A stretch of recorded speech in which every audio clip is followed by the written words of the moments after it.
चलो भाई पढ़ना स्टार्ट करें। पॉलिटिकल साइंस का कंप्लीशन पे आ गया था सिलेबस एक बार।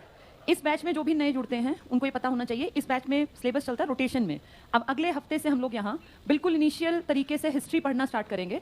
नेक्स्ट वीक से इस एक हफ्ते में पॉलिटिकल साइंस का पहला टॉपिक पढ़ लेते हैं। और जो लोग पढ़ रहे हैं लगभग 2 महीने से उनका पॉलिटिकल साइंस का सिलेबस ऑलमोस्ट कंप्लीशन पर आ गया।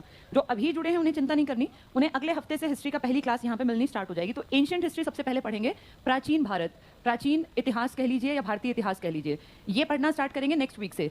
इस एक हफ्ते में 5-6 दिन में जो एक खत्म करना है पॉलिटिकल साइंस, उसका लास्ट टॉपिक है। चैप्टर का नंबर बेशक पहला है लेकिन समझ में उसकी में आएगा ज्यादा, जिसने पिछले बहुत सारी क्लासेस ली हैं। जिसने नहीं ली उनको चिंता नहीं करनी, उनको सिर्फ सुनना भर है, उनको कुछ नहीं करना। पॉलिटिकल साइंस का ये चैप्टर एक समरी मान लीजिए जितना अब तक हमने पढ़ा था, और हमें पता चलता है कि पॉलिटिकल साइंस में सबसे इंपॉर्टेंट जो टॉपिक है वो है देश का संविधान। और ये क्यों बनाया, कब बनाया, तो इतिहास में सबसे पहला देश अमेरिका है जिसने रिटन कॉन्स्टिट्यूशन का एक फॉर्म प्रेजेंट किया। अमेरिका जिसपे कभी ब्रिटेन के लोगों ने इसको एक कॉलोनी, एक उपनिवेश की तरह यूज किया, लेकिन समय रहते ये लोग जान गए कि अगर हमें रिप्रेजेंटेशन नहीं है हमारा तो हम टैक्स भी नहीं देंगे। और आपको पता है कि 1773 में एक टी पार्टी बना दी थी इनकी, बोस्टन टी पार्टी। ये घटना है जो एक तरह से मजाक है या बेइज्जती मान लीजिए। ब्रिटिशर्स की जहाज डुबो दिए थे चाय से लदे हुए, और इसके महज कुछ समय बाद ही ये देश आजाद हो गया। ब्रिटेन उपनिवेश जो यहाँ बना के बैठा था इसको छोड़ के जाना पड़ा, और अमेरिका वर्ल्ड की पहली कंट्री है जिसने 1789 में फर्स्ट रिटन कॉन्स्टिट्यूशन वर्ल्ड के सामने रखा था। और फिर इसकी देखा देखी सबने सीख लिया, जिनमें से हम भी हैं। तो भारत की अगर बात करें, भारत पे ब्रिटिश ईस्ट इंडिया कंपनी ने राज किया। और अगर मैं राज की बात करूं तो 1600 में जब ये कंपनी बनी तो राज करने के लिए बिल्कुल नहीं बनी थी, ये बनी थी व्यापार करने के लिए। और 217 साझीदार थे जिनमें ज्यादा पैसा लगाया था 100 लोगों ने, बाकी उन्होंने औरों की मदद ली। तो 217 साझीदारों ने एक कंपनी बनाई जिसको नाम दिया ब्रिटिश ईस्ट इंडिया कंपनी। महारानी ब्रिटेन से परमिशन ली कि जी हम ऐसे ऐसे अपने देश से बाहर जाके व्यापार करेंगे, आप हमें परमिशन दे दो। 1600 की बनी कंपनी आपके देश में पहुंचती है 1608, और आपके यहाँ पे एक बहुत बड़ा बादशाह है जहांगीर, जिससे इस कंपनी का एक आदमी मिलता है जिसका नाम है कैप्टन हॉकिंस। और हॉकिंस जब आता है पानी के जहाज में बैठ के तो ये सूरत उतरता है 1608 में। फिर 1609 में अप्रैल में जाके ये मिलता है आगरा में, क्योंकि आगरा के किले को अकबर ने बनवाया और जहांगीर उसमें रहा करता था। जहांगीर का बचपन भी आगरा के किले में ही बीता था। तो आगरा में ये मिलता है, सूरत में आया था। जबकि हॉकिंस, अगर पूछे आया कहाँ था तो आगरा में टिक कराना, सूरत से ये आगरा गया 1609 में। किससे मिला ये? जहांगीर से। और जहांगीर से इसने कहा कि क्या मुझे यहाँ व्यापार करने की परमिशन मिल जाएगी? जहांगीर ने कहा भैया यहाँ परमिशन तो मुझे कोई दिक्कत नहीं, लेकिन यहाँ राज पानी पे किसका है? पुर्तगालियों का। और बड़ा समझदारी से, डिप्लोमेटिक तरीके से जहांगीर ने हाँ नहीं की। धीरे धीरे करके इसके समझ में आ गया कि जहांगीर के हाथ में नहीं है बात, पहले हमें किस पे हावी होना पड़ेगा। और इसीलिए 1612 में एक युद्ध लड़ा गया, स्वाली का युद्ध, कहते हैं निर्णायक युद्ध था। और इस युद्ध में ब्रिटिशर्स की BEIC कंपनी ने पोर्टुगीज कंपनी को हरा दिया। और जहांगीर के मन में आ गया कि अगर ये पुर्तगालियों को हरा सकते हैं जो हिंद महासागर के स्वामी हैं, तो फिर ये व्यापार करने के काबिल हैं। और इसीलिए ब्रिटिशर्स ने कोशिश तो की थी सूरत में फैक्ट्री लगाने की, लेकिन ये कोशिश शुरू में कामयाब नहीं हुई। और यही कारण है कि ब्रिटिश ईस्ट इंडिया कंपनी की पहली फैक्ट्री मसूलीपत्तनम में लगानी पड़ी थी। ये पेपर में आता है, पहली फैक्ट्री की कोशिश की थी सूरत में, लेकिन काम इनका अधर में रह गया था, बीच में अटक गया था, क्योंकि वहां पे टक्कर दे रहे थे पुर्तगाली, और जहांगीर भी इनके फेवर में नहीं था। मसूलीपत्तनम पड़ता है आज के आंध्र प्रदेश में, यहाँ इन्होंने पहली फैक्ट्री बनाई। पर जो सक्सेसफुल रही फैक्ट्री बड़े लेवल पर, वो इनकी सूरत की फैक्ट्री है, जो स्वाली का युद्ध जीतने के बाद ये कंप्लीशन पे ले आएंगे। तो इस तरह से अंग्रेजों की एंट्री हुई है आपके भारत में। British East India company target करके आई थी कि भैया मैं व्यापार करूं और मुझे बहुत सारा प्रॉफिट हो। कोई भी प्राइवेट सेक्टर प्रॉफिट के बिना चल नहीं सकता, कुछ भी है, चाहे एजुकेशन है, रेल है, या कुछ भी है। जब तक किसी चीज में सरकार पैसा लगाती है ना, तो वो चीजें नुकसान में भी चलाती रहती है। लेकिन जब पैसा किसी प्राइवेट फर्म का है या आपका पर्सनल पैसा है, तो आप नुकसान कुछ दिन उठाने के बाद काम को बंद कर देते हैं। यही कंपनी को चाहिए था कि मुझे बहुत ज्यादा प्रॉफिट हो, और प्रॉफिट के आड़े जो जो आता गया ये उसको धीरे धीरे करके साफ करते गए, चाहे उसमें पोर्टुगीज थे, उसमें डच थे, या फ्रेंच थे, या डेनमार्क वाले। और फाइनली आपके भारत पे 1757 में एक युद्ध लड़ा गया, जैसे आप कहते हैं प्लासी, बैटल ऑफ प्लासी या प्लासी का युद्ध। प्लासी एक जगह का नाम है। और प्लासी के युद्ध का लॉजिक भी क्या था देखो, इंडिया के ना 3 हिस्से बहुत प्रोडक्टिव थे। एक तो ये वाला हिस्सा जिसको उस टाइम कहा जाता था बंबई, पूरे का पूरा। आज का गुजरात, सूरत, अहमदाबाद सब बंबई थे। ये तो गुजरात महाराष्ट्र 1960 के बाद बना है, नहीं तो पहले ये बंबई था। एक यहाँ पर इलाका था पूरा जिसे कहते थे मद्रास, प्रेसिडेंसी इलाके थे ये। और एक यहाँ इलाका था जिसका नाम था कलकत्ता। कलकत्ता को आज का कलकत्ता मत समझो, कलकत्ता का मतलब पूरा बिहार, बंगाल, उड़ीसा और आज का बांग्लादेश। तो आप देखो कितनी बड़ी टेरिटरी, मैप में अगर देखें तो एक बड़ा हिस्सा कलकत्ता है। अगर आज देखें तो गुजरात और महाराष्ट्र, गोवा को सबको ऐड कर दोगे तो ये पूरा बंबई का इलाका था। ऐसे ही मद्रास में उस टाइम का आंध्र प्रदेश, तमिलनाडु और ये सारे पौंडीचेरी वगैरह सब मद्रास का हिस्सा थे। ये 3 बहुत ज्यादा इंपॉर्टेंट जगह थी, क्योंकि देखो ये सारी की सारी पानी से लगती हैं। सारी को ध्यान से देखो, यहाँ भी पानी है, यहाँ भी पानी और यहाँ भी। और आप जानते हैं उस टाइम व्यापार पानी के जहाजों से ही होता था। तो दिल्ली केंद्र क्यों नहीं बन पाया? क्योंकि दिल्ली की कनेक्टिविटी नहीं थी पानी से। ये 3 प्रोडक्टिव एरियाज थे, कलकत्ता, बंबई और मद्रास। यहाँ से विदेशी आयात निर्यात करना बेहद आसान था, इसलिए अंग्रेजों ने पहले यहीं पे यहाँ अपनी एक फैक्ट्री लगाई थी मसूलीपट्टनम में, कोशिश की थी यहाँ सूरत में, और फिर टारगेट बना लिया किस पे अटैक करने का, कलकत्ता। कलकत्ता में इनकी दाल इसलिए भी गल गई क्योंकि इनका लक फैक्टर बहुत तेज चल रहा था। इस टाइम पे जब ये कलकत्ता में अपनी जड़ें गहरी करना चाह रहे थे ना, बाय चांस की बात है उसी टाइम तुम्हारे देश में दिल्ली में बैठा इस पूरी टेरिटरी का मालिक था एक मुगल बादशाह, और मुगल ताकतवर तो 1707 तक रहे बस। मुगलों का फॉर्मूला आप जानते होंगे, भाजसा, पता है भाजसा?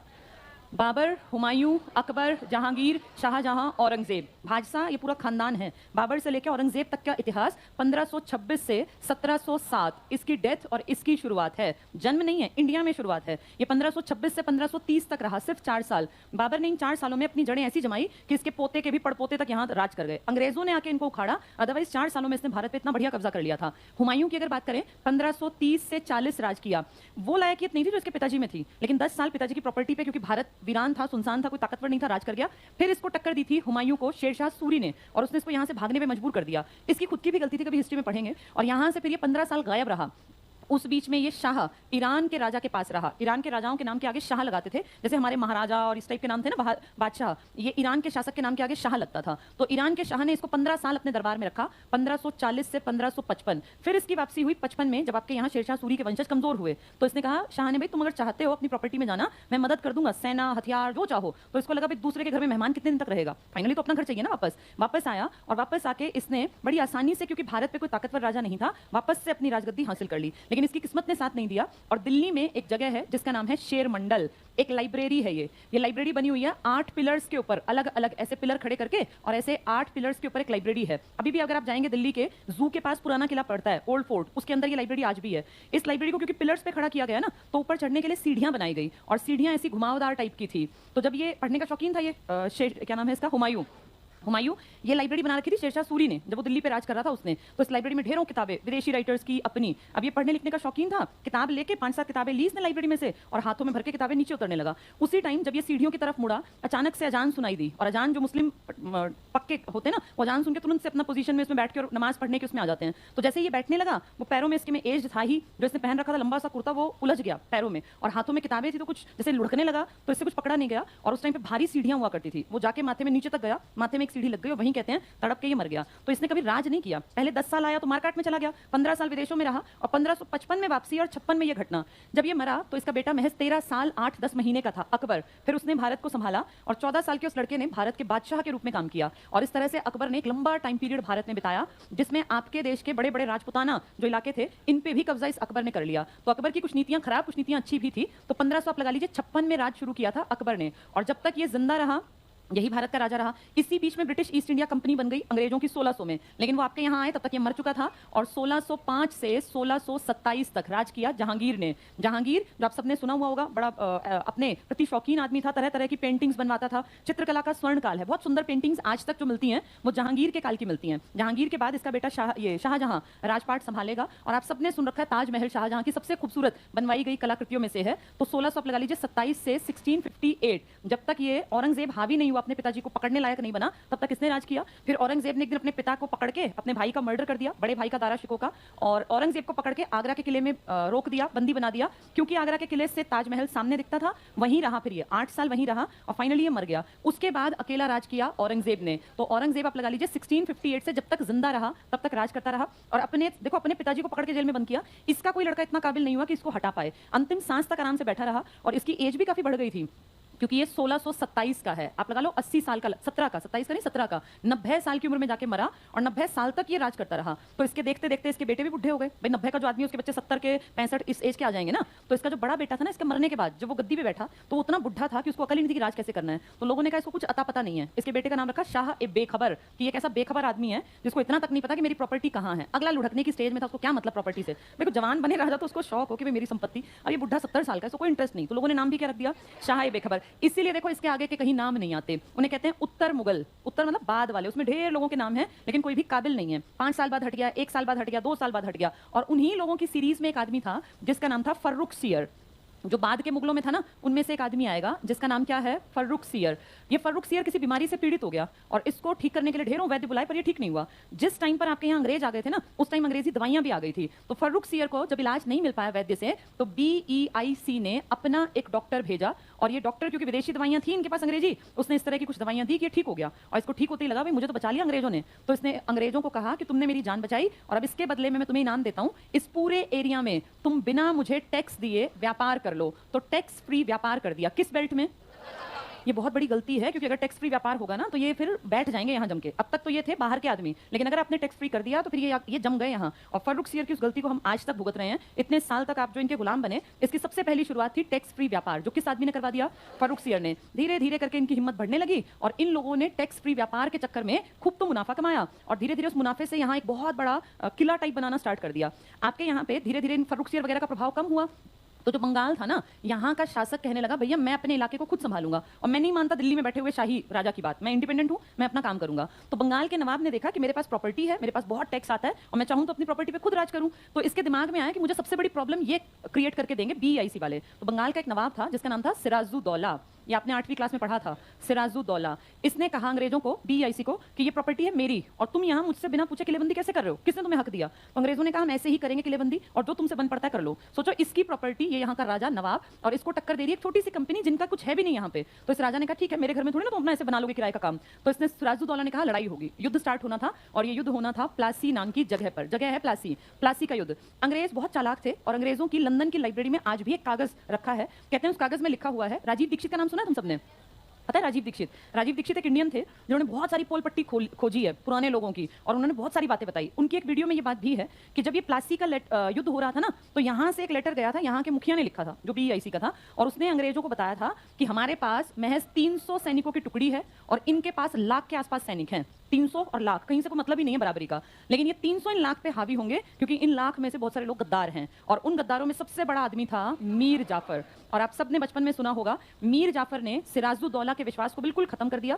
सिराजुद्दौला आंख बंद करके विश्वास कर रहा था कि मुझे तो जीतना ही जीतना है, लाख और 300 का क्या मुकाबला। वैसे कहते हैं हमारे इंडियन हिस्ट्री लिखने वाले कि ये 3000 आदमी थे, लेकिन ये बात उन्होंने अपने आप लिखी है, उनकी लाइब्रेरी में वो कागज मौजूद है जिसपे लिखा है 300 आदमी भिड़े थे। अब वो 300 आदमी किसके ऊपर विश्वास कर रहे थे? मीर जाफर। और मीर जाफर ने गद्दारी कर दी सिराजुद्दौला के साथ। जब एक बहुत बड़ी सेना पहुंची लाख आदमियों की, और सोचो उसको लीड कर रहा था मीर जाफर, और यहाँ 300 आदमियों के मुट्ठी भर आदमी कुछ नहीं, लेकिन मीर जाफर को सब पता था कि मुझे कैसे क्या गड़बड़ करनी है। सिराजुद्दौला ने यहाँ खड़े होकर जब कहा आक्रमण, तो कोई सेना का आदमी हिला ही नहीं, तो इसको लगा कुछ गड़बड़ है। दोबारा चिल्लाया आक्रमण, तो कोई नहीं हिला। इसकी समझ में आ गया कि ये चीटिंग की गई है। इसके खास आदमियों ने तुरंत इसको घेरा कि इसको निकालते हैं, इसको यहाँ से ले गए। लड़ाई नाम की कोई चीज स्टार्ट ही नहीं हुई, उससे पहले हार गया सिराजुद्दौला। लेकिन इतिहास में ये बातें लिखी नहीं है, कहते हैं युद्ध हुआ था, जबकि ये फैक्ट है कि कोई लड़ा ही नहीं था। जब ये वापस आया ना अपने राजमहल में, जैसे ये घुसा बौखलाया हुआ था, इसकी समझ में नहीं आया कि ऐसे कैसे हो गया। 300 आदमियों को तो बिल्कुल बिना सोचे समझे मरने थे वो तो। जब ये घुसा तो बौखलाया हुआ झुंझलाहट में था, ध्यान नहीं दिया, और राजमहल में अंदर घुसते ही मीर जाफर ने पहले से एक आदमी तैयार कर रखा था कि अगर वहां से बच के जिंदा आएगा तो महल ही आएगा, और जैसे ही वो आए उसके ऊपर पीछे से वार कर देना। वो अंदर एंटर हुआ, पीछे से उसकी गर्दन काट दी गई और बिना लड़े आपके देश का एक बहुत बड़ा नवाब मारा गया,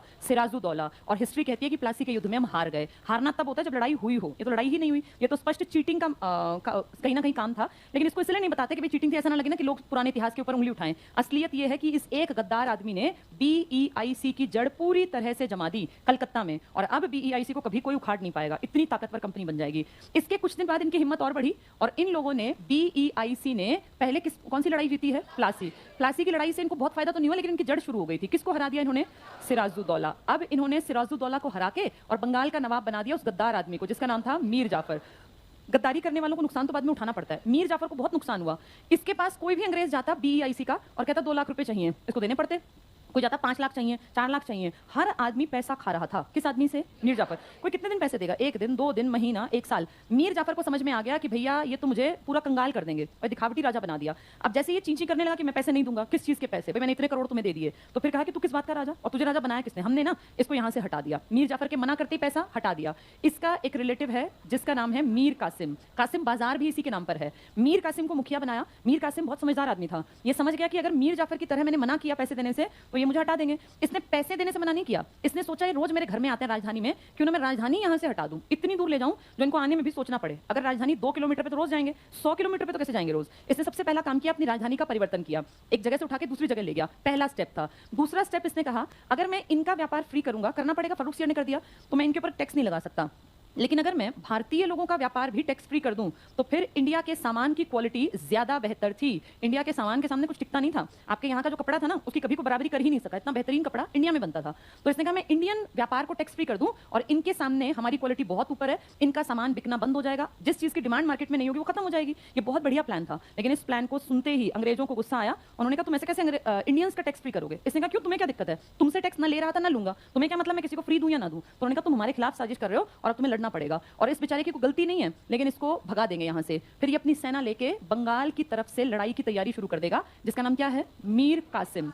बंगाल से अपनी सेना लेके। अब ये सोचेगा यार मैं अकेला कैसे लड़ूंगा? अकेला तो पहले वो भी लड़ा था सिराजुद्दौला, कुछ कर नहीं पाया। इंडिया का एक ताकतवर हिस्सा था अवध। अवध का मतलब है आज का यूपी, जहां प्रोडक्शन बहुत बढ़िया था, टैक्स बहुत बढ़िया। राजा के पास सबसे बड़ी ताकत होता था टैक्स कितना आता है, और टैक्स वहां आएगा जहां का किसान खुश होगा, जिसके पास उपज ज्यादा होगी। जितनी भारी भरकम उपज होगी उतना बढ़िया टैक्स होगा।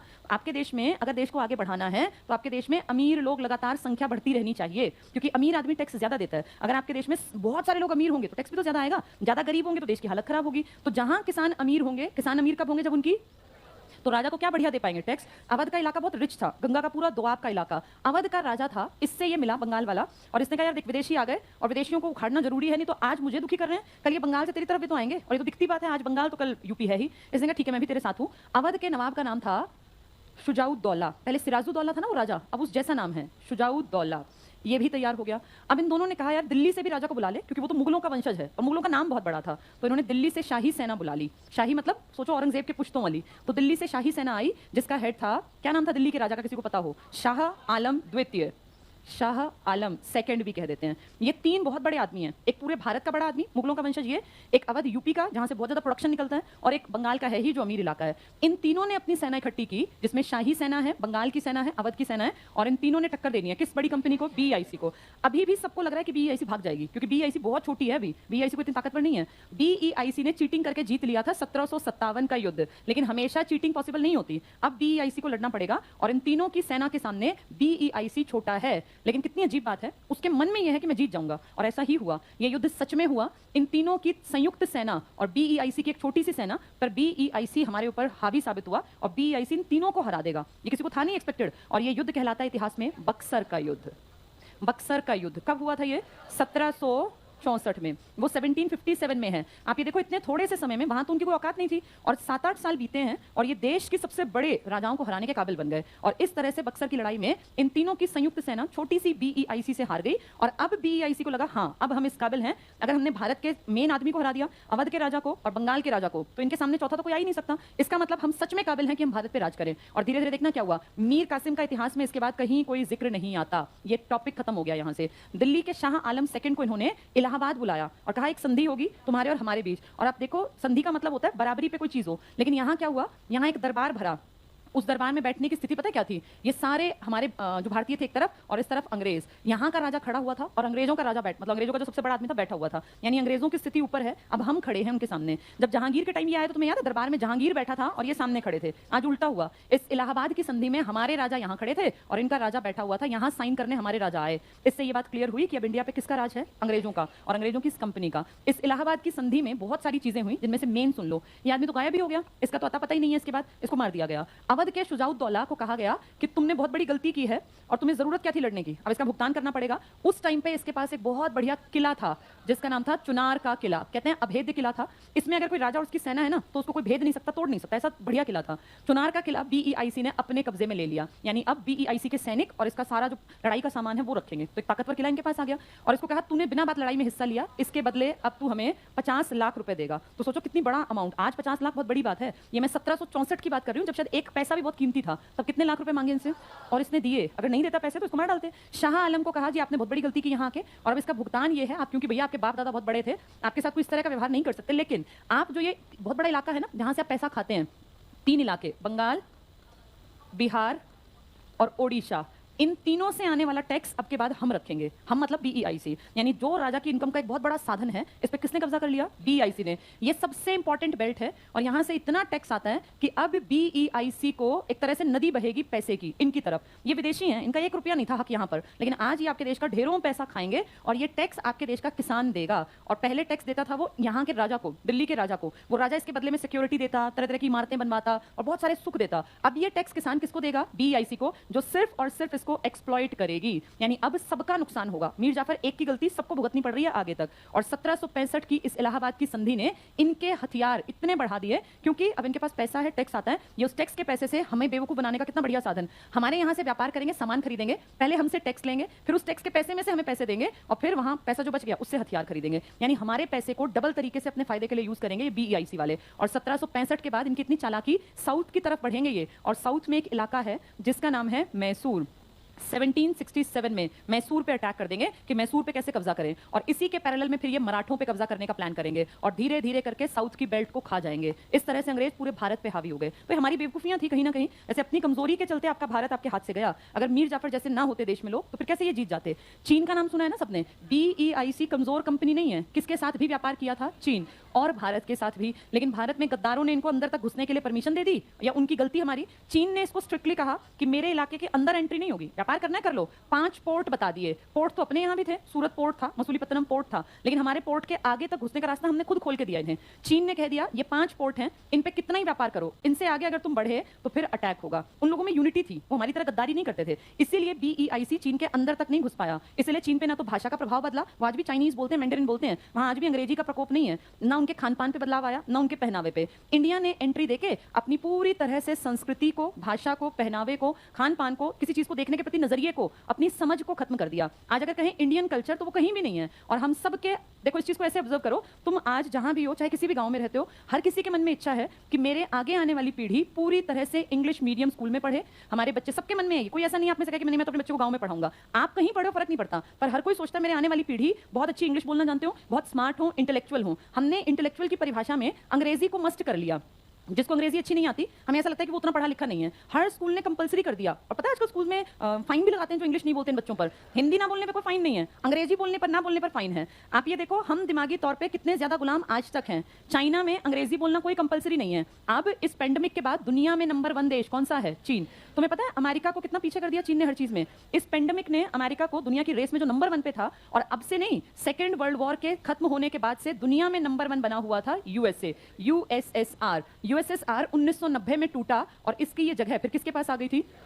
आप सोचो 1990 से और अब तक नंबर 1 था यूएसए। लेकिन इन 2 सालों में पेंडेमिक का ऐसा प्रकोप छाया। चाइना में सबको पता है पेंडेमिक आया था, या शायद उन्होंने ही क्रिएट किया था। सिर्फ 2 शहर ब्लॉक किए थे, सिर्फ 2 शहर, पूरी दुनिया रुकी थी। लेकिन चीन की इकोनॉमी चलती रही थी 2020 में। 2020 में जब दुनिया का हर शहर रुक गया था ना, चाइना पूरा नहीं रुका था। चाइना के बड़े मैप में सिर्फ 2 एरिया ब्लॉक किए गए थे जहां ये इस तरह का लॉकडाउन था, अदरवाइज पूरी इकोनॉमी चलती रही। इस इकोनॉमी में नंबर 1 आ गया ये चलता चलता 1-1.5 साल के अंदर, क्योंकि यूएसए को सब कुछ रोकना पड़ा था और यूएसए की सारी व्यवस्था नीचे गिर गई थी। तुम्हें याद नहीं पिछले साल सबसे ज्यादा बड़ी महामारी नंबर 1 में यूएसए था? जब हम पीछे थे ना, हम तो बहुत पीछे थे, हम तो धीरे करके आगे बढ़े थे भाई, इतनी मौत। यहाँ नंबर 1 पे था, मरने वालों की सबसे बड़ी संख्या यूएसए में थी। तो इस दौरान क्या हुआ? इकोनॉमी पिछड़ गई और कौन आगे आ गया? चीन। ये चीन सदा से चालाक था। चीन को कई बार हम देखते हैं टीवी में इस तरह प्रेजेंट करेंगे जैसे चीन आपको ही टारगेट रखता है। चीन को कोई मतलब नहीं है। चीन तो सबको नीचे करना चाहता है, जिनमें से हम भी एक देश हैं। वो ये नहीं सोचता कि मुझे सिर्फ भारत को नीचे करना है। उसका टारगेट है दुनिया पे राज करना, दुनिया की इकोनॉमी को दबाना और उसमें नंबर 1 बनना। और ये पहली बार इतिहास में हुआ है। चीन सदा से आगे था, ऐसा नहीं पीछे था। लेकिन अगर आप फर्स्ट और सेकंड वर्ल्ड वॉर पढ़ते हैं ना, तो इनमें मेजर कंट्रीज में आते हैं अमेरिका, यूएसएसआर, रशिया, फ्रांस और ब्रिटेन। और इस तरफ अगर देखें तो इटली था, जापान था और जर्मनी था। इसमें देखो इनका नाम ज्यादा नहीं था तो इनके ग्रुप में, लेकिन पीछे था। आज अगर देखें नंबर 1 इकोनॉमी जो लगातार ग्रोथ करती चली गई, वो कौन है? चाइना। और अब हो सकता है इस पेंडेमिक के बाद लंबे टाइम तक दुनिया पे चाइना नंबर 1 बना रहे। ये इस तरह की चीजें ना दिमाग से खेली जाती हैं। जैसे हम जैसे देश जब कुछ सोच भी नहीं रहे होते, तब ये सोच रहे होते हैं अगले 1000 साल कौन दुनिया पे राज करेगा, और उसके लिए स्टेप ले रहे होते हैं। तो उसी सीरीज में आपके यहाँ अंदर तक घुस गए बीईआईसी वाले। 2 युद्धों से इन्होंने भारत में कब्जा बना लिया। कौन कौन से थे ये? प्लासी और बक्सर। प्लासी कब था? और ये इसके बाद की कौन सी संधि है वो? हाँ, जिसमें आप खड़े हुए थे और ये बैठे हुए थे। जिससे ये दिखता है कि अब ये भारत पे काबिज होंगे। इतना सबकी समझ में आ गया? जल्दी से बुक उठाओ, ये पॉइंट्स देखो, पहले ही पार्ट पर है। पेज नंबर 7 पर हमने उस दिन थोड़ा बहुत पढ़ा था कि नहीं पढ़ा था? पढ़ लिया था। 2-3 पॉइंट्स पढ़े थे ना। अमेरिका वाला पॉइंट हो गया था? ऊपर से तीसरा पॉइंट था, वर्ल्ड में आधुनिक संविधान का सबसे महत्वपूर्ण स्रोत अमेरिका का संविधान, ये पढ़ लिया था, 1789 लिखित संविधान। अगला पॉइंट, इंग्लैंड का संविधान अलिखित संविधान है, इसे संयोग और बुद्धिमत्ता का शिशु कहा गया, infant of coincidence and wisdom. Next point, संविधान राज्य व्यवस्था के 3 प्रमुख अंग, कार्यपालिका, विधायिका, न्यायपालिका, एग्जीक्यूटिव, लेजिस्लेचर, जुडिशरी। इसके बाद एक पॉइंट अगला पढ़ लो, संविधान एक सतत विकास का परिणाम होता है। संविधान एक दिन में उभर जाता है या धीरे धीरे? हाँ, लगातार देश का विकास होना। भारत के संवैधानिक विकास को 2 भागों में बांट सकते हैं। पहला टिक कर लो, ईस्ट इंडिया कंपनी का शासन 1600 से 1858। फिर 57 में क्या हुई थी? यहाँ पर क्रांति का सबसे बड़ा पार्ट क्या था? हमारे ऊपर कौन राज कर रही थी? कौन से युद्धों के बाद से? प्लासी और बक्सर। इसके बाद हमारे देश पर राज कर रही थी कंपनी, खूब पैसा कमा रही थी, और पैसा कमा के कहाँ भेज रहे थे ये? ब्रिटेन। ब्रिटेन कह लो, इंग्लैंड कह लो, यूके कह लो। तो जब हमने क्रांति की ना इनको हटाने के लिए 1857 में, तो ब्रिटेन के भी पेट में दर्द हुआ कि ये बेवकूफ कंपनी कहीं सारा पैसा लुटा दे और ये मूर्ख कंपनी कहीं अपना राज गवा दे। तो ब्रिटेन की महारानी ने कहा कि तुम्हारी बेवकूफी में ये सोने की चिड़िया हमारी हाथ से निकल जाएगी, इसलिए तुम वापस आ जाओ। और BEIC को 57 की क्रांति के बाद वापस इंग्लैंड जाना पड़ा, और इनके जो एरिया इन्होंने जीत लिए थे ना, इस पे महारानी ब्रिटेन ने कहा अब से मेरा यहाँ से आदमी जाएगा और वो राज करेगा। और इसीलिए आपके देश में पहले 100 साल 1757 का युद्ध था ये प्लासी, इससे ठीक 100 साल तक ब्रिटिश ईस्ट इंडिया कंपनी का राज है, और फिर अगले 90 सालों तक आपके देश पर महारानी ब्रिटेन का राज है, 57 से 1947। यानी भारत को हमेशा एक्सप्लॉइट किया गया 200 सालों तक। पहले कंपनी के आदमियों ने एक्सप्लॉइट किया और फिर महारानी ब्रिटेन ने एक्सप्लॉइट किया। ये टिक कर लो, ईस्ट इंडिया कंपनी के शासन के अंतर्गत 1600 से 1858, क्योंकि 57 की क्रांति के बाद, और ब्रिटिश शासन के अंडर तुम आए। ब्रिटिश शासन मतलब महारानी ब्रिटेन, इसको बोलते हैं ताज का राज। लिख लो यहाँ, जहां लिखा ब्रिटिश शासन अंडर ब्रिटिश रूल, यहां लिख लो ताज का राज, महारानी ब्रिटेन। ताज का राज शुरू हुआ क्रांति के बाद। चलो अगला पॉइंट पढ़ना, गेजेट राजलेख 1600। भारतीय संविधान के ऐतिहासिक विकास का काल सन 1600 से शुरू होता है। 31 दिसंबर 1600 को 100 व्यापारियों ने मिलकर ब्रिटेन में ईस्ट इंडिया कंपनी की स्थापना की। ये टिक कर लो, ईस्ट इंडिया कंपनी, इसको जॉन कंपनी भी बोलते हैं। जॉन नाम का आदमी सबसे इंपॉर्टेंट है जिसने सबको इकट्ठा किया था। लिख लो यहाँ, BEIC का एक नाम जॉन कंपनी। जॉन कंपनी, जानबूझ के मान लो पेपर में BEIC ना दें तो जॉन कंपनी। इसी को कंपनी बहादुर भी कहते हैं, कंपनी बहादुर, सब इसी के नाम है ये, company Bahadur. BEIC British East India company, John company, company Bahadur, BEIC सब इसी के। EIC मतलब ईस्ट इंडिया कंपनी, B लगाओगे तो ब्रिटिश, F लगाओगे तो फ्रेंच। चलो अगला पॉइंट पढ़ना, इंग्लैंड की महारानी एलिजाबेथ फर्स्ट, अंडरलाइन कर लो, इंग्लैंड की महारानी एलिजाबेथ फर्स्ट ने एक अधिकार पत्र चार्टर द्वारा 15 सालों के लिए व्यापार का अधिकार ईस्ट इंडिया कंपनी को दिया, जिसे 1600 ईस्वी का चार्टर कहते हैं। कितने साल के लिए भेजा था? 15 साल के लिए, फिर बढ़ता गया चार्टर। नेक्स्ट पढ़ना, इस राजलेख द्वारा, गेजेट बोलते हैं राजलेख मतलब रानी की आज्ञा, कंपनी को समस्त पूर्वी देशों में व्यापार का एकमेव स्वामित्व, एकमेव का मतलब सिर्फ कंपनी राज करेगी या कंपनी व्यापार करेगी। जैसे इंडिया है प्लस अदर कंट्रीज हैं, इनमें व्यापार का अधिकार सिर्फ एक कंपनी को दिया गया, ब्रिटिश ईस्ट इंडिया कंपनी। और जानते हो जब इसने खूब पैसा कमा के अंग्रेजों को दिया ना, तो महारानी के मन में लालच आया और उसने 1813 में कहा तुम्हारा ये एकल स्वामित्व खत्म, और अब जो चाहेगा व्यापार करेगा। भाई हमें भी तो इनकम होनी चाहिए, तो महारानी ने इनका स्वामित्व खत्म कर दिया। लेकिन इन्होंने कहा जी चीन के साथ अकेले हम व्यापार करेंगे और इंडिया में चाय का व्यापार भी हम अकेले करेंगे, बाकी व्यापार कोई करे। तो 1813 में एक तो चीन के साथ व्यापार और एक चाय का व्यापार, इन पे कंपनी ने अपना अधिकार रखा, मोनोपोली, एकाधिकार, बाकी सारा व्यापार कोई करो हमें दिक्कत नहीं है। तो पहले अकेले व्यापार करने आए, फिर बाद में बोले कि ठीक है सब व्यापार कर ले, महारानी ने जब कहा। ये टिक कर लो इसमें, एकमेव स्वामित्व। नेक्स्ट पॉइंट, कंपनी के भारत में शासन की समझ शक्ति, गवर्नर और उसकी परिषद। नेक्स्ट पॉइंट की सेकंड लाइन टिक करना, पढ़ लो इसको, ईस्ट इंडिया कंपनी की ओर से व्यापारिक स्वीकृति के लिए भारत में आने वाला, इसको अंडरलाइन कर लो, पहला अंग्रेजी राजदूत विलियम हॉकिंस था। उस समय भारत के सम्राट कौन थे? जहांगीर। यहां लिख लो, लिखो सूरत पहुंचा 1608, सूरत अगस्त 1608 में सूरत पहुंचा, और अप्रैल 1609 में आगरा में, ये लिख लो, ये पेपरों में आते हैं, जहां लिखा है 1608 वहां लिख लो, अगस्त में सूरत पहुंचा, 1608 अगस्त में सूरत पहुंचा। फिर यहीं लिखो अप्रैल 1609 में आगरा में जहांगीर से मिला, अप्रैल 1609 में आगरा में जहांगीर से मिला। कौन आदमी है जो सारी चीजें चल रही हैं? Captain Hawkins. नेक्स्ट पे आओ, 1615 में इंग्लैंड के राजा थे जेम्स, इसने राजदूत भेजा, टॉम्स रो भारत आया, और जनवरी 16 को अजमेर में इसकी मुलाकात किससे हुई? जहांगीर। पहले वाला कहाँ मिला था? आगरा में। दूसरे वाला कहाँ मिला? अजमेर में। यहाँ नीचे एक पॉइंट लिखो, स्वाली का युद्ध, स्वाली जगह का नाम है, स्वाली गांव था एक, स्वाली का युद्ध लिख लो यहीं पर नीचे, बैटल ऑफ स्वाली 1612 में हुई थी, 1612 यहीं लिख लो। BEIC और पोर्टुगीज, BEIC और किन के बीच में युद्ध था ये? पुर्तगाली। यहाँ लिख लो, ये जीत किसकी हुई इसमें? BEIC की, ये लिख लेना जीत, और ये हारा। और इस हार के बाद BEIC को लगा अब हम लोग फैक्ट्री बना सकते हैं। पहले कहाँ कोशिश की थी इन्होंने? सूरत में, लेकिन बनी कहाँ थी? मसूलीपट्टनम। इसके बाद फिर सूरत की कंप्लीट करेंगे ये। तो अगर पूछें कि कौन सा युद्ध मील का पत्थर साबित हुआ बीईआईसी के लिए, स्वाली का युद्ध। इससे पहले किसने परमिशन मांगने की कोशिश की थी? हॉकिंस ने। लेकिन किसके नाम पे मना कर दिया गया था? पुर्तगालियों के नाम पे। किसने मना किया था? अगर कहेंगे टॉम्स रो कहाँ मिला इससे? अजमेर में। और ये हॉकिंस कहाँ मिला था? आगरा में। चलो अगला पॉइंट पढ़ लो। सर टॉम्स रो जहांगीर के दरबार में 3 साल तक रहा। ये टिक कर लो, टॉम्स रो 3 साल तक रहा। इसने जहांगीर को इस बात के लिए राजी कर लिया कि अंग्रेजों को और सुविधाएं या रियायतें दी जाएं। अगले पेज पे आ जाओ। पहला पॉइंट टिक करना, पूर्णतः व्यापार की अनुमति प्राप्त करने वाला पहला अंग्रेज कौन था? हॉकिंस या टॉम्स रो? हॉकिंस को क्यों नहीं मिली थी परमिशन? किसका डर था? पुर्तगालियों का। फिर ये कौन सा युद्ध लड़े? स्वाली का, जिसके बाद पुर्तगाली हारे और फिर टॉम्स रो को उसने हाँ कर दिया। अगला पॉइंट करना, 1700 में अंग्रेजों ने बंगाल में कलकत्ता का हिस्सा फोर्ट विलियम, ये किला था बहुत बड़ा, फोर्ट विलियम और कलकत्ता नगर, इसको थोड़ा सा सुन लो। देखो जैसे कलकत्ता था नदी के किनारे, कौन सी नदी के किनारे है? हुगली। हुगली के किनारे पुराना यहाँ तुम्हारा शहर बसा था। इन्होंने क्या किया बीआईसी ने? इससे बिल्कुल लगते इलाके में एक बहुत बड़ा किला बनाया, 4 दीवारी करके ऊंची ऊंची, और इसको पूरे को भर लिया और फिर कह दिया ये हमारा है, ये हिस्सा हमारा है।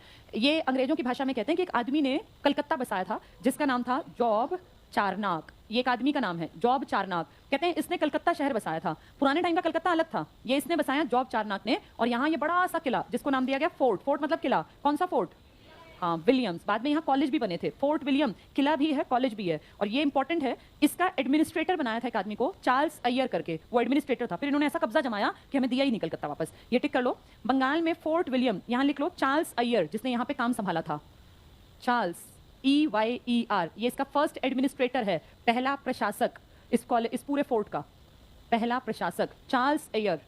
अय्यर भी लिख देते हैं, एयर भी लिख देते हैं। चार्ल्स अय्यर विदेशी है ये। तो fort William, Charles Iyer first administrator. और कलकत्ता के ऊपर लिख लो जॉब चारनाक, इसने बसाया था। जहां कलकत्ता लिखा है ना वहां जॉब चारनाक। 3 बड़े शहर है ना तुम्हारे। जॉब चारनाक ने क्या बसाया? कलकत्ता। और वो साउथ वाला क्या है तुम्हारा, जो सबसे नीचे है, मद्रास, ये किसने बसाया? मद्रास किसने बसाया था?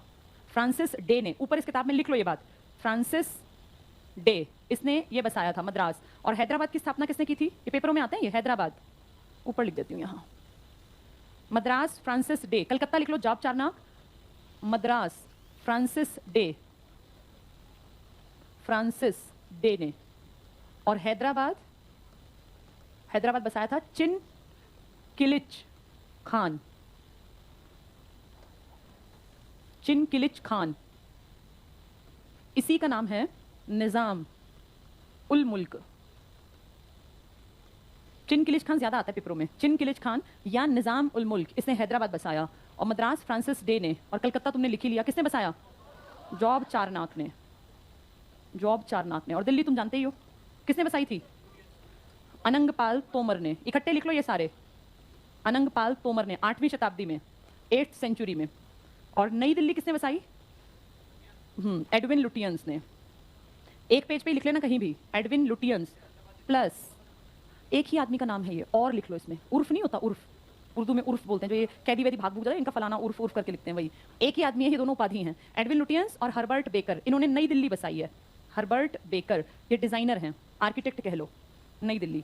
ये कॉमन आने वाले क्वेश्चन है पेपर में, मद्रास हैदराबाद दिल्ली सब पूछते हैं ये। और मुंबई भी कई बार पूछ लेते हैं, ओंगियर का नाम आता है मुंबई। वैसे तो मुंबई हमने बसाया था मुंबा देवी के नाम पे, पर ये जैसे फेमस हैं ये लोग, ओंगियार। दूसरा गवर्नर भी था ये वहां का, मुंबई का। 5-6 शहर, ये बहुत बेसिक चीज है जो हर एक को आनी चाहिए कि किसने क्या बसाया। ओंगियार के पास सेकंड गवर्नर भी लिख लेना, second governor of Mumbai. 8th century लिखना था यहाँ, 8वीं शताब्दी लिख लो, 8वीं शताब्दी 8th सेंचुरी में। 712 ईस्वी में बसा था ये, तो 700 प्लस होती, शताब्दी हमेशा एक आगे बोलते हैं, तो 8वीं शताब्दी में।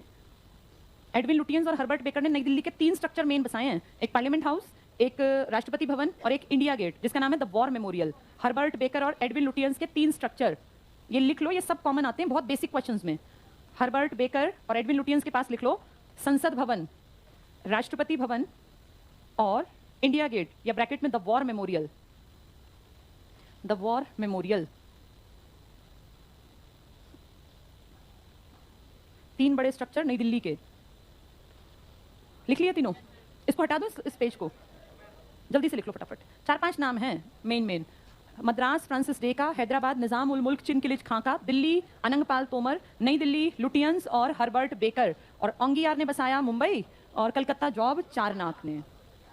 चलो अब एक चीज और लिख लो यहीं, जहां तुमने नई दिल्ली लिखा है ना, नई दिल्ली, इसमें तुमने तीन, किसका नाम लिखा नई दिल्ली में? लुटियंस और हर्बर्ट बेकर। हर्बर्ट बेकर, इस बेकर ने स्पेशल डिजाइन किए हैं साउथ ब्लॉक और नॉर्थ ब्लॉक। ये पता है कहाँ है साउथ ब्लॉक नॉर्थ ब्लॉक? एक बार दिल्ली का एक हल्का सा स्ट्रक्चर देख लो, फिर तुम्हें बहुत आसानी से याद होगा। एक ऐसी पहाड़ी थी पहले, जयपुर के किसी राजा की जागीर थी, दिल्ली में एक पहाड़ी, पहले ऐसे पहाड़ियों पर राजाओं का अधिकार था। अंग्रेजों ने उस राजा से कहा इसके बदले में आपको पैसे दे देंगे, आप ये पहाड़ी हमें बेच दो। उस राजा ने ये बेच दी। जिस राजा का इस पे अधिकार था, इस पहाड़ी का नाम था रायसीना पहाड़ी। रायसीना हिल्स तुमने सुना हो तो। इस पहाड़ी को लेके अंग्रेजों ने, और एक अंग्रेज आया था, उनका राजा आया था जिसका नाम था जॉर्ज फिफ्थ, बहुत पहले जॉर्ज फिफ्थ और क्वीन मैरी, ये दोनों 1911 में इंडिया आए थे। उतरे तो थे पानी के जहाज से मुंबई, फिर ये घूमते फिरते दिल्ली आए थे, और दिल्ली इनको इतना सुंदर लगा कि इन्होंने कहा तुम कलकत्ता बैठे क्यों, दिल्ली लेके आओ राजधानी। और इनकी इस घोषणा के बाद 1912 से काम स्टार्ट हुआ और 1927 तक लगभग 12-15 सालों में पूरी दिल्ली का रूप रंग बदल दिया और दिल्ली को बना दिया गया नई दिल्ली, न्यू दिल्ली। और इस न्यू दिल्ली का आर्किटेक्ट था एडविन लुटियंस और उसका सहयोगी था हर्बर्ट बेकर। तो उन्होंने कैसे बसाई? इस पहाड़ी को लिया, खरीदा रायसीना पहाड़ी को, इसको ऊपर से थोड़ा सा काटा और इस पे बहुत सुंदर घर बनाया, अपने राजा का दफ्तर बनाया जिसको नाम दिया गया वायसराय का ऑफिस। वायसराय के ऑफिस को ही आज तुम प्रेसिडेंट्स हाउस कहते हो, राष्ट्रपति भवन कहते हो। और इस पहाड़ी को काट के इतना सुंदर बनाया, इतना रॉयल बनाया कि यहाँ लगभग 5000 आदमी रह सकते हैं। 4 से 5000 आदमी कहते हैं इसके अंदर काम करने वाले हैं। पूरा एक शहर बसा हुआ है, यहाँ अंदर स्कूल भी है, पोस्ट ऑफिस भी है, क्योंकि उसको मेंटेन करने में बहुत आदमी चाहिए ना।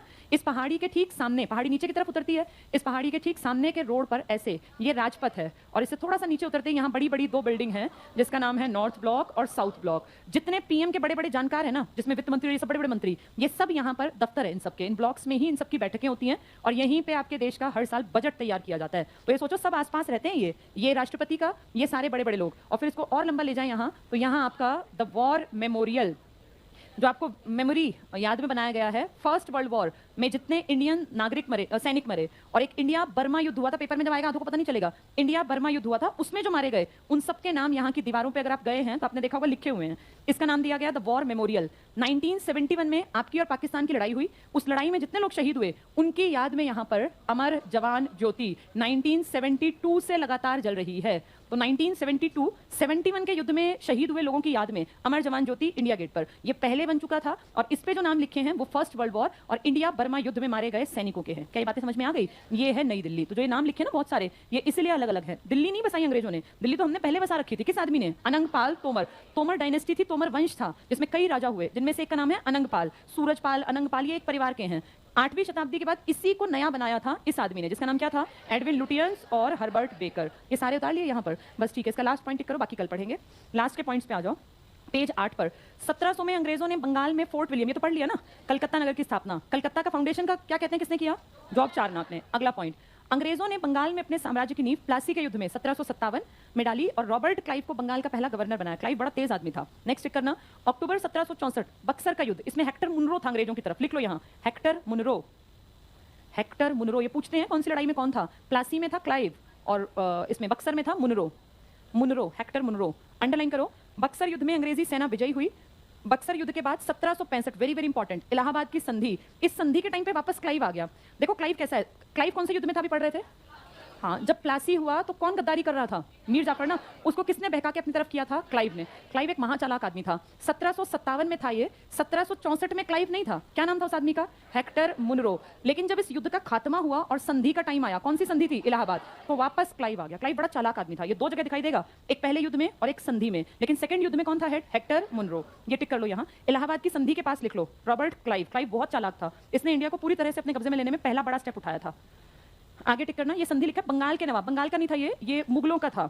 हाँ, शाह आलम सेकंड और ईस्ट इंडिया कंपनी के बीच हुई। इस संधि के अनुसार वेरी वेरी इंपॉर्टेंट, कंपनी को बंगाल, बिहार, उड़ीसा से टैक्स वसूलने का अधिकार मिल गया। चलो बाकी कल पढ़ेंगे।